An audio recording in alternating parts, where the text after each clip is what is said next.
Understanding the language of law is crucial for navigating the legal system.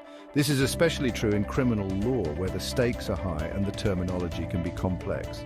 Knowing key terms like Actus Reus, mens rea, and burden of proof is not just for lawyers and judges. It empowers individuals to understand their rights, engage in informed discussions about justice, and participate effectively in legal proceedings that may directly affect them. This essay aims to demystify some of the most important terms in criminal law by providing clear and concise definitions along with illustrative examples. We hope to make these concepts accessible to everyone. Whether you're a student, a juror, or simply someone who wants to be more legally informed, this guide will equip you with the basic vocabulary needed to understand the fundamentals of criminal law. In the realm of criminal law, Actus Reus is a Latin term that translates to guilty act. It refers to the physical element of a crime.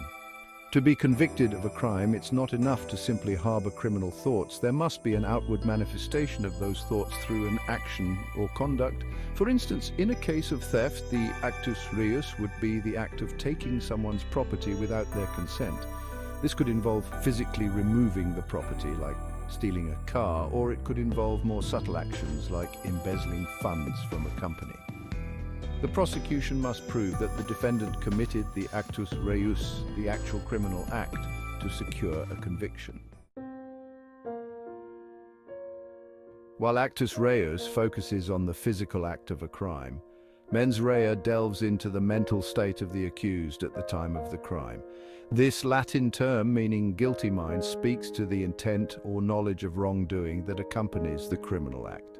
Different crimes require different levels of mens rea, ranging from intentional acts to recklessness or negligence. For example, murder typically requires malice aforethought, meaning the intent to kill. On the other hand, manslaughter might involve a lesser degree of mens rea, such as recklessness or negligence that resulted in someone's death. The prosecution must establish the appropriate mens rea for the specific crime charged to obtain a conviction. Section 4. Burden of proof and beyond a reasonable doubt. In a criminal trial, the burden of proof rests firmly on the prosecution.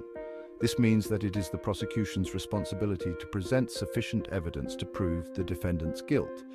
The standard of proof in criminal cases is beyond a reasonable doubt, which is a very high bar to clear.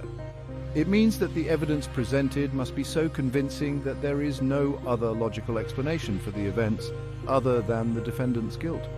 The jury must be convinced beyond a reasonable doubt, not beyond all doubt, that the defendant committed the crime. This high standard of proof is designed to protect the innocent and ensure that convictions are based on solid evidence. Section 5. Felonies, misdemeanors, and probable cause. Crimes are broadly categorized into felonies and misdemeanors based on their severity.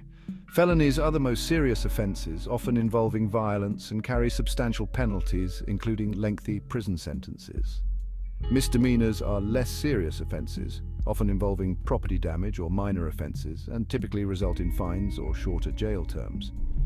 Before a person can be arrested or charged with a crime, law enforcement officers must have probable cause. This means that there must be sufficient evidence or information to lead a reasonable person to believe that a crime has been, is being, or is about to be committed. Probable cause is a crucial safeguard against unlawful arrests and ensures that law enforcement actions are justified.